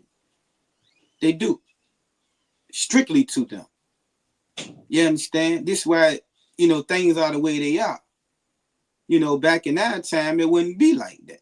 You know what I mean? Woman know better because she wouldn't have that type of power. She wouldn't be able to move the way she moved. And it runs even deeper. So that the man that is tender among you and very delicate, his eyes shall be evil toward his brother, right? Which we know about that. That's a whole nother topic. I was going to do that as it relates to black on black violence, but I'm not going into that today. And toward the wife of his bosom, you know, the man eye is evil towards, you know what I'm saying, his wife today. Why? Because of this damn women's empowerment mess, man. You know what I mean? You know, we look at a lot of times our women as the damn enemy, man. We don't trust our women. You know what I'm saying? And toward the remnant of his children, which he shall leave. Now, as I grew up, man, I would remember, man, and recall that it was so many of us that did not have our original fathers, man. The black man is notoriously known, but they said that was a false statistic. But I do know for a fact, there was a time where the black man would leave his children. Why? Because of these women being evil against them. You know what I'm saying? And the black man just not having the power, man. Sometimes he couldn't get ahead. Couldn't, you know, the woman, black woman, you ain't got nothing. Making them feel less of a man. You know what I'm saying? It gets so oppressive for the black man at one time, man. You know, back in the 70s and 80s and, you know, 90s, crack cocaine, heroin. You know what I'm saying? Our men was just, you know, the black man was destroyed. We was getting locked up. You know what I'm saying? You know, and the way this society is set up, you know, money is what makes you a man. I think I was talking to somebody about that today, man. I mean, I thought about it. You know what I mean? Even with myself at one time, man, you know, you try to come to somebody with some scriptures. You take a brother that got the wisdom in the scriptures. You know, he might be doing all right. And then you take some goddamn man with money, some high value man. 9 10 out of 10, our sisters gonna go after that high value man.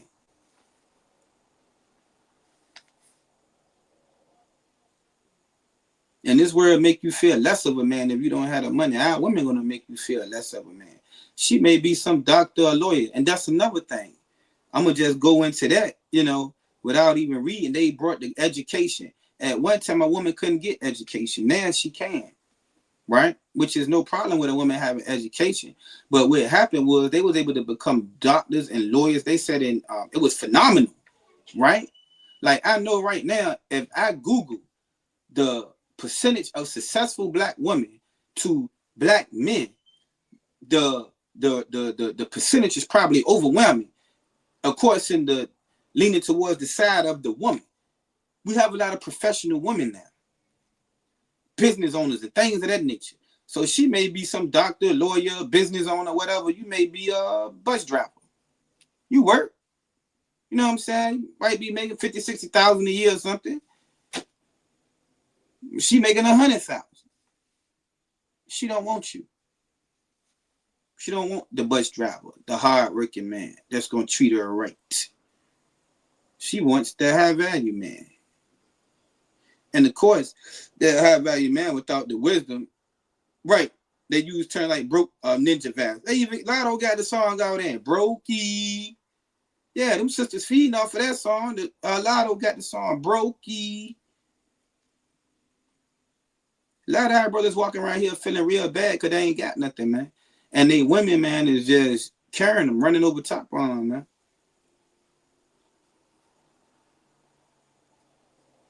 Okay, we got a lot of our sisters with college degrees and things of that nature. whether it be associate, bachelor's, associates, bachelor's, or doctoral, you understand, PhDs, and things of that nature. You know, the women's rights movement made a woman feel like, I don't need a man, because the oppressor empowered her in every way that he could. There are lots of organizations out there, women's rights organization, the women's this organization, this law was passed, that law was passed. They set the woman up, man. If somebody sets you up in this life, right? You understand the difference between a lot of successful people and unsuccessful people is either they knew the right person or they were set up. That's why they mad at LeBron James' son, because of nepotism. He played ball, his son might be garbage, but because his daddy was nice and set him up, now he can make money. Ain't nothing wrong with that. That's how you get on in this life. See what I'm saying? And if you don't get on that way, you know what I mean? You getting on through any means necessary. Most of us as black men, you know, we grew up, we ain't nobody give us, our parents didn't have enough to give us leave us a certain amount of money, a house, you know, a car. I know mine didn't. And I became grown, man. I started off from scratch. I did what I had to do and been doing it ever since.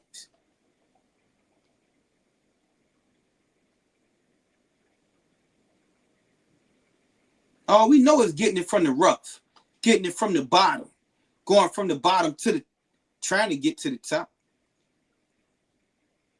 But you will never get there.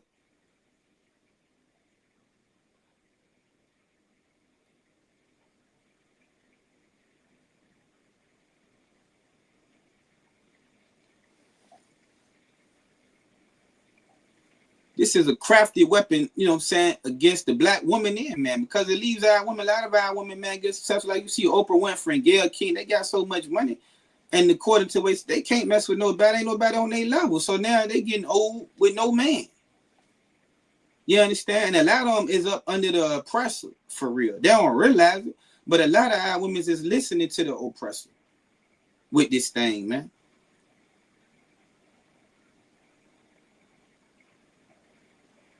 It has destroyed, you know what I'm saying, our women.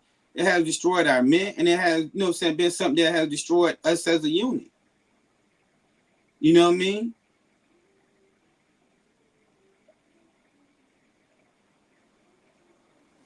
Okay, go to verse, what's that, 50, I think it's, oh shit, 55, let me see. 1 second. Yeah, stay in Deuteronomy 56, verse 56, please. Baba Kushab.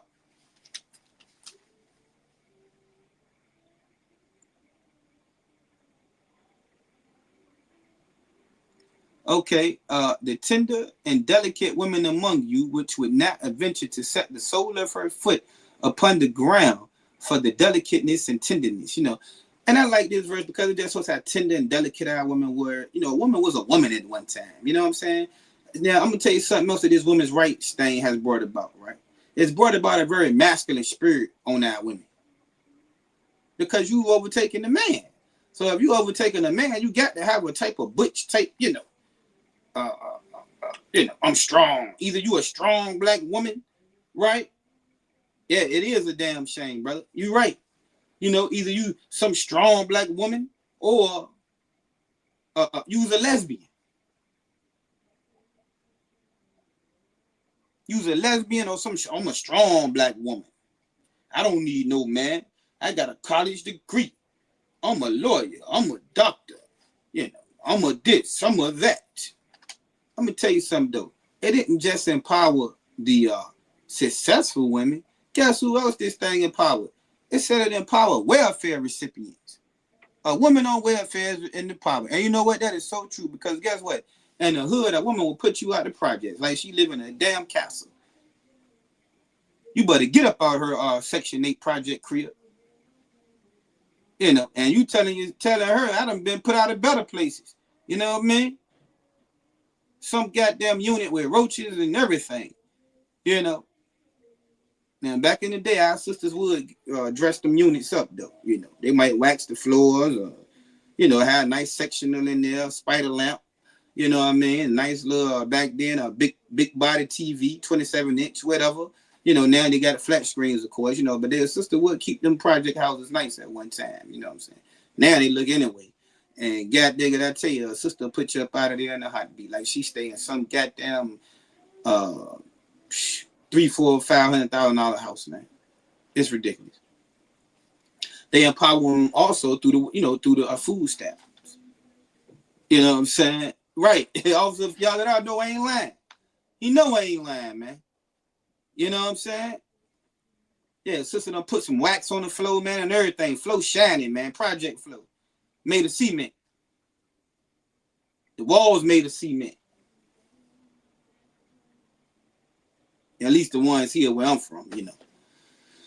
And man, and I'm gonna tell you, they even empowered the welfare recipient sisters, man, because they get the food stamps, they get their assistance from the government. So it's like, you know, I can feed myself. I got me a unit to stay in. Only thing they need to do now, man, is wait on income tax. If they got, well, some of them might don't got a job, but these sisters found a way to get them a piece of car, man. And guess what? It's some poor brother, man, that will go stay with that sister in the project. You know what I mean? And this poor sister, this sister know this poor brother need her. And when she mad at him or he get up out of hand or whatever, guess what she gonna do? Put the brother out. The brother is on eggshells, right? Because he know that he need his sister. Right? And she know it too. A lot of times the brother get frustrated now, right? He get frustrated. When he get frustrated, what happens next? Slap the sister around. He slapped the sister around. Now she do what? Who caters to the woman? This the poor one. This the poor black woman. The police, cater to the woman. Man, let me tell you something. A woman can go say you hit her and you ain't even did nothing to her. And the police gonna come lock you up and sort everything out later. A ninja ain't supposed to be there anyway, according to their... Right, I forgot about that. Yeah, you don't, in the projects, you are not even supposed to have a man living with you in the projects, for real. So you know he got to get out. They was going through the call Tyrone, right? You better call Tyrone. You know what I'm saying? Yeah. Even the poor black woman has been empowered, man. The sisters that's in the ghettos and the barrios, man, and the reservations, they've been empowered. Against some poor, struggling brother, man, destitute of knowledge. He ain't got no money. He ain't got no car. You know, only thing this brother might have going for himself, man, he might have a bit of good looks, man, and you know, he might can perform in the bedroom or something, man. You know what I mean? Outside of that, man, you know.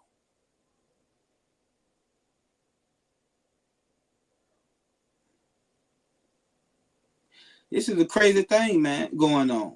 They say her eye shall be evil toward the husband of her bosom. See that? And that's what we just basically explained. The woman eye being evil towards her husband and towards her son and toward her daughter. A lot of them don't care nothing about their kids. You know what I'm saying? Leave them all in the house by themselves. They all in the damn club all night. You know what I'm saying? They got a house full of people in and out. It is. Well, Father, so this is sad. You know what I'm saying? This thing is sad. You know, this and it's also serious. I mean, man. To the left. Right. A Beyonce. You know? And we see now it's trickling down to the kids, man. It's affecting that. You got some poor black boy seeing his mother abuse some black man. So now as a young boy, he see how his mama carried a black man. So when he grow up, guess what? He gonna that's what a lot of these black women don't know. You got some son and you displaying this behavior in front of your son. So when he grow up, what you think? He gonna be weak up underneath a woman. Because all his life he seen his mama carry his daddy or something. Putting dudes out, talking back to him in a kind of way, cheating on him. You know what I'm saying? Being some a whore.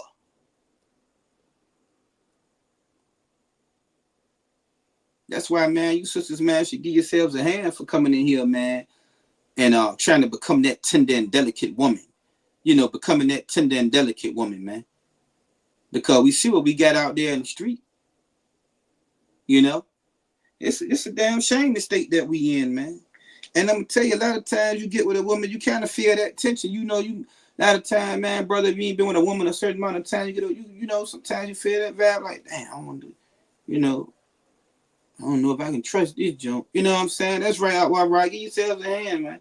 This is a serious thing, man. This is not a light thing at all. This is not a light and it's so crazy because this thing been starting to get woven into the, that's right, Akwaf Dabarak. Give yourselves a hand, being the princes and daughters of Zion, man. Akwaf Azarakai. You know what I mean? You deserve a hand. Akwaf Tawabaf. You know what I'm saying? Right. Give yourself a hand. Akwaf Fanad. Give yourselves a hand for coming in here, man. You know what I'm saying? Sisters in here, look out for their brothers. Look out for their husbands. You know what I'm saying?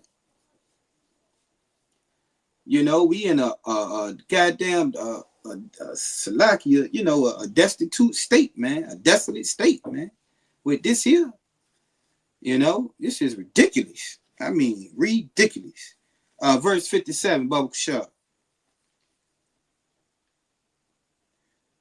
Ridiculous, man. We got to definitely, you know, keep pushing this truth, man.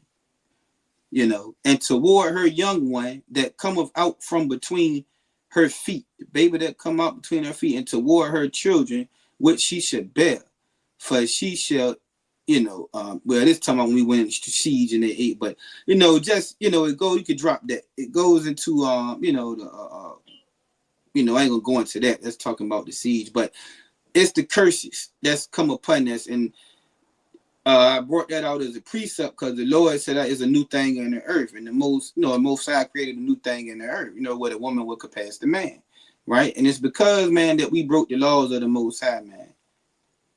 You know what I mean? A large percentage of black people from high poverty areas are on drugs, right? And they don't believe it negatively affects them, right? Exactly. You know what I mean? They are a large population. You know what I'm saying? And it's also because, like, especially with the marijuana thing, it's highly acceptable. You know what I'm saying? That ain't really nothing in you know, the society. You know, it's not a shameful thing. You know what I mean? And a lot of our people on that real bad, man. You know what I'm saying? And you know, that's a, you know, whole another topic within itself, man. But we know the precept on that. You know, an evil man. You know, an evil man diggeth up evil. You know what I'm saying? And put that fire to his lips. That's in Proverbs, you know what I'm saying? And that's the verse for smoking, you know what I'm saying? If anybody think that they can you know, smoke, you know what I mean? You know, yeah, man. So let me see if I can get a little bit well, we getting short on the time. But I got you know, there's so many things, man, that actually happened and took place to so many of our people. You know, as a result of this women's empowerment movement, right? Okay, passage of the era will lead to men abandoning their family. This is why a lot of brothers abandon their families, abandon their children. You know what I mean? They can't take the disrespect and abuse, man, or the woman be done put them out. So a lot of brothers like, you know what, man, I'm not even dealing with that. Or when he ain't dealing with her, he trying to be a father sometimes, in some cases, you know what I'm saying? She giving them a hard time. So this brother like, man, you know, forget it. Now that little boy or girl got to grow up without their father. You know what I mean? Because their mama is some goddamn monster. But all of this is a result of the women's empowerment movement, women's suffrage, right? And also because of, you know, you got gay marriages, LGBTQ marriages, all result of the women's rights movement. You got unisex toilets. You know, where they come in with this transgender thing. A man can use a woman's bathroom and a woman can use a man's bathroom. All of this come from this women's rights movement thing, man. You got women being drafted into the military. That's another thing, man. This another thing that happened. See, certain jobs is not for a woman. We brought this out in camp, man, I believe. And certain, you got women being drafted into the military, man. A woman ain't got no business in the military. But because of these equal rights, a woman is trying to become as a man. So she can go fight in the military. You know what I mean? She can become some construction worker. You understand? And what does this do? It also takes jobs away from the man. Because the woman doing the woman jobs and the man jobs, which is even more lowering the power of the man.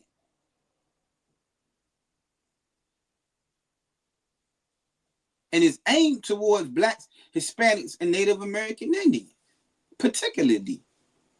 Once again,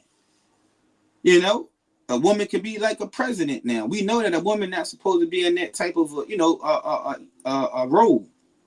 Same way as, and if you tell a lot of women, they say, oh, why not? Why, what are you, a woman ain't supposed to be leading a church. Not that she can't speak in the church, but she's not supposed to be doing, within the affairs of leading the church. And even America knew that back then. They said a woman couldn't be on the pulpit before this women's rights movement thing. Or dealing with the church affairs, the church business. A woman wouldn't be, that was a job for a man.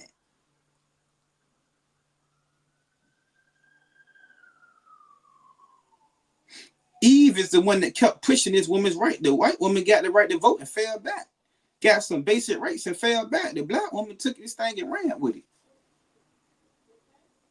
And she became lustful and hungry and thirsty for power over her man. A lot of our brothers is locked up because of this thing today, because of this women's rights movement. You know what I'm saying? 52 years ago, women could not get credit cards or loans without a man. A lot of things you couldn't do without a man one time, right? Help wanted ads was segregated, right? Because certain jobs would be for a man and certain jobs would be for a woman. Now with this equal rights movement, this women's rights, it's not like that no more. Anybody can get in a job. You're a woman, you want to go lay brick, go ahead. They also had this thing that got so out of control.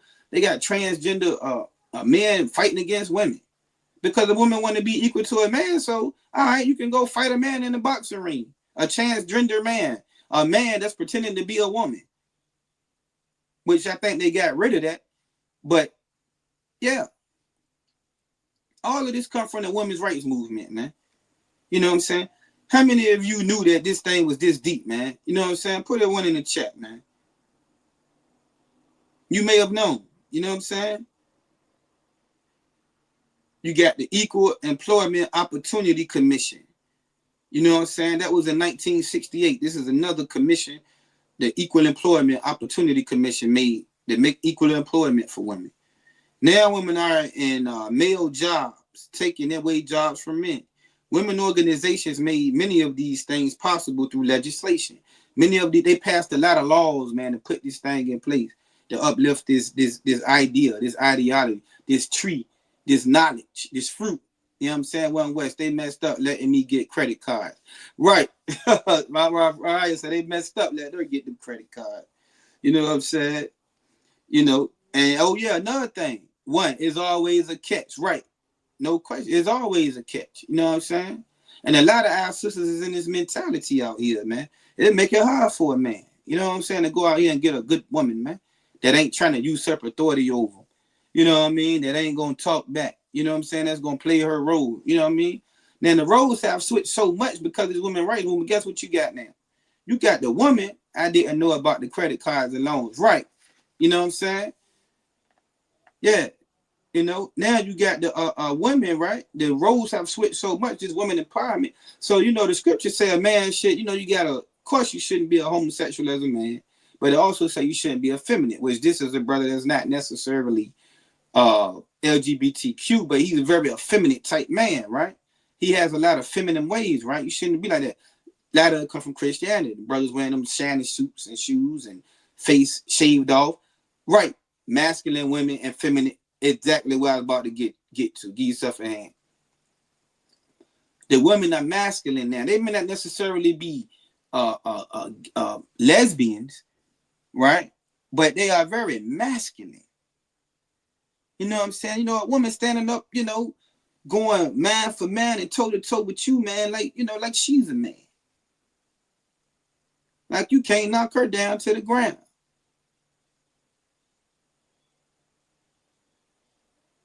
You know what I mean? A man is most times and not physically stronger than a woman. But this equal to a man thing has gotten to the point what it really is the woman in her mind is not trying to be just equal to a man, but she's trying to overtake the man. And a lot of brothers have fell weak to this, just like Adam did in the garden.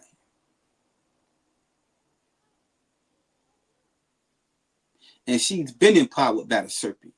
See what I'm saying? So she already possesses a lot of power anyway, and it's going to take a strong man, man. You know, a lot of these women, you better screen them, man. Don't even, you know, I mean, I don't know where it's going to leave a lot of brothers for as a real, you know what I'm saying, if she ain't already in the truth. But, I mean, man, this is a hard thing in the earth, man. Right. The order is lost. And that's another thing is done. Ryan completely right. The order is out of place.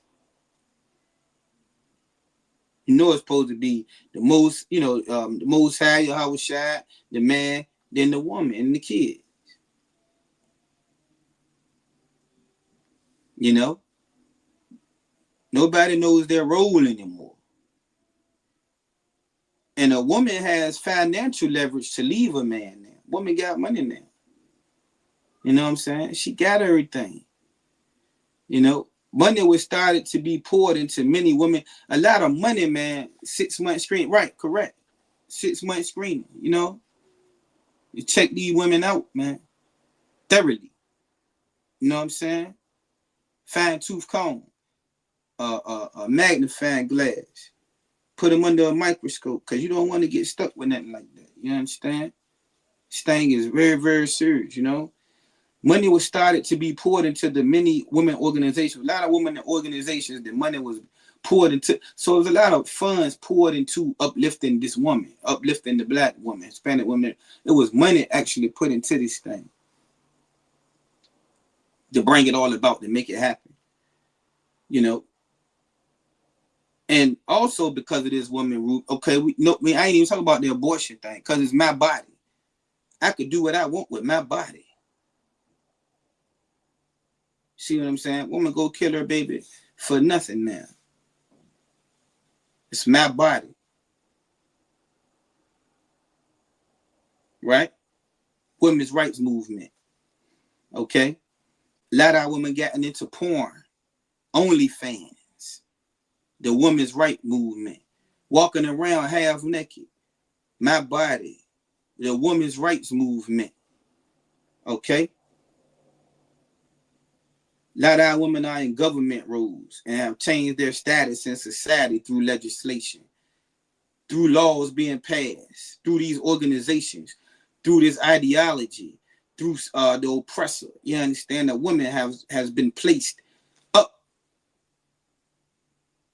and above the man in society and bringing the man down very, very low.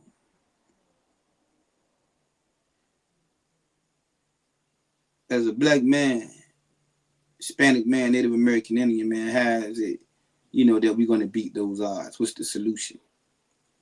Now that you know, you're more educated on this thing. You know what I'm saying? The solution, man, is what we're doing. You know what I mean?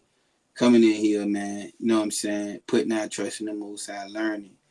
You understand? If you got a woman teaching it properly, if you're a woman listening to the scriptures, and knowing that it's the truth, believing in it, you understand? Doing yourself a solid, doing your man a solid, you know what I mean? Putting yourself in order. You're doing the right thing, you know what I mean? By coming in here, you know what I'm saying?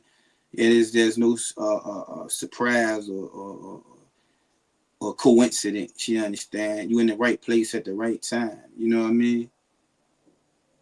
You know, this is where we should be, man. You know what I'm saying? This is where we should be. Right? Right? And it's placed the woman up so high. And you know, a lot of our women really don't want to be up that high, to be honest with you. You know what I'm saying? A woman don't want to be able to. I mean, how you think Eve felt after Adam allowed her to entice him, and then they lost their position in the earth? They went from having it all to having nothing. How you think she felt? Because why? She knew that he's supposed to be leading her. She was looking for him to say, "Oh nah, baby, we ain't doing that. You tripping? What you talking about?" You see what I'm saying? Sometimes a woman will try you, but she really looking for you to rule over her, right? And if you don't rule over her, then she's not going to respect that. But she's actually wants you to, to rule over her, man. You know, because a wife is a possession, and she's a puller of rest. You got to possess that possession. You know what I'm saying?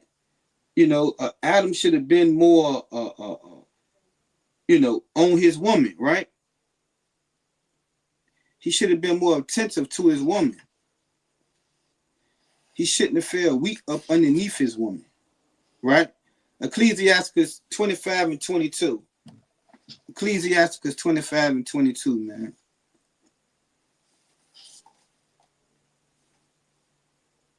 Ecclesiastes 25 and 22. You know what I'm saying? You know, sometimes you got to tell that woman, you know what I'm saying? No, man, that woman's rights movement in them, man. It'll try to rise up, and you got to knock it on down. Don't be afraid, you know what I mean? You know what I'm saying? She wants you to knock it down. You know what I mean? Oh, no, that ain't it. We ain't going to do that. You know what I'm saying? That ain't the right thing to do. And it says here, Ecclesiastes 25 and 22, right? It says that a woman, if she maintain her husband, right, and not maintain him in a financial way, meaning having to maintain him mentally. You know what I'm saying? A woman don't have to maintain you mentally. You know what I mean? Where it's like she gotta uphold you, man. It should be the other way around. Sometimes, of course, your woman to be there, support you, because she is a helper to a man. But basically, you got to have to be strong. Listen to her. Let her feel that security of that I have a strong man to be able to lead and guide me. You know what I mean? In certain situations. And a lot of our brothers don't feel weak up underneath the woman, right? And as a result, a woman, if she maintain her husband, is full of anger, impotence, and much reproach. This is why a lot of our women out there are angry, man. They don't have a man that can maintain them, properly guide them and lead them and make them feel a sense of security. You know what I'm saying? And they're angry because of this. Your woman will hate you, man, if she got to maintain you mentally. You know what I mean? So we have to develop our minds. We have to be strong, you know what I'm saying, for ourselves and for our families and for our women, you know what I mean, to fight against the things that have been put in place, you know what I'm saying, against our women, against us. You know what I mean? And we got to pour down a lot of these strongholds, and just even with that, the daily, struggle that we deal with as men at work, you know what I mean, and trying to be strong to uphold the family, you know what I'm saying, and not show any type of weakness, you know what I mean? And some days, you know what I'm saying, a man may have things on his mind, you understand, as being a man living in this oppressive society, but, as men, we try to stay strong, man, and we try to fight, you know what I mean, every day for our wives and for our families, and if possible, lay our lives down, you know what I mean, if we have to. You know what I'm saying? And with that, man, the water, everybody, man, for listening, man, coming out tonight, man. That's going to conclude the class. Okay, for the night. That's going to conclude the class. what I'm going to do is now I'm going to read the announcements. Okay. Going to read the announcements. But that will conclude the class for the night. Okay. Security announcements. We are the ISUPK, started out of 1 West 125th Street, Harlem, New York. Rule for new brother and sister. When a new brother or sister comes into the school, they are off limits for 6 months. Like Akbar Raya was saying, they are to be saluted only. They are here to share themselves of the world, man. Give that brother or sister some time to get themselves together before you be all up in their face. You know what I'm saying? If they need transportation, the teacher will arrange it. After 6 months, if a brother or sister has an interest in a particular person, he or she must get permission from the head to speak to a brother or sister. There's another 6-month process in which the brother and sister will court each other. You know, court their sister, brother, y'all get to know each other. After 6-month period, the brother and sister will get permission from the head to marry. Tithes, which is a commandment, Numbers 18:21, Malachi 3:8-10, means 10th in the Hebrew, Ma'asherah, 10% of every penny of any increase the Most High gives you, give to the Treasury Department or a teacher. Priest fund, free will offering for priests, not mandatory, whatever amount you would like. We got some upholy convocations coming. Of course, everybody know about Passover, but this Thursday in particularly, we have the Feast of Purim. Okay, so contact, your camp leader about that. If you already don't know, sure some of you have already been contacted, okay, about that situation. Yahweh Ba'ashem, Yahweh Shabbat to the Akim, man. Yahweh Shema Elathan Ba'ashem, Yahweh Shabbat to the Agwathium. The water for listening night. That concludes the class, man. You know what I'm saying? Everybody stay strong, in the faith. Enjoy the rest of your week, and shalom. Hey, listen, brothers and sisters, man. If you like what you hear, hit the subscribe button, man. Subscribe to this channel. And also, please, go to ISUPK.com and pay your tithe. Drop me some cash so we can move around this planet like we need to, man, and do the things we need to do. They're one West. They're one West. They're one West. Welcome to Atlanta.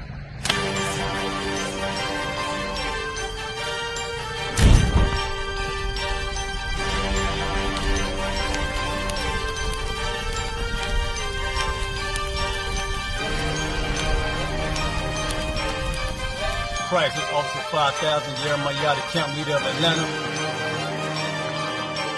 Passover 2025, starting April the 9th, we got the lamb slaughter. April the 10th, we got General Muhammad's flag. April the 11th, we got the black party that's going to have the Hebrew graduation. April the 12th, in Atlanta, Georgia, the 56th annual Passover, the only Passover under Commander Junior Hunter. Our great and holy King has honored us for turning our lives from the darkness to the light, man. There's no greater gift you can receive than to wake up to the truth and then commit your life to saving your brothers, man. Looking in their eyes and seeing their faces and seeing what they've suffered and what they've gone through and seeing the end of it, man. It is a guaranteed seat in the kingdom of heaven, man. So in the name of our King Yahushua, we dedicate us another Passover of brothers and sisters' lives being saved. April the 13th, we got the Feast of Unleavened Bread.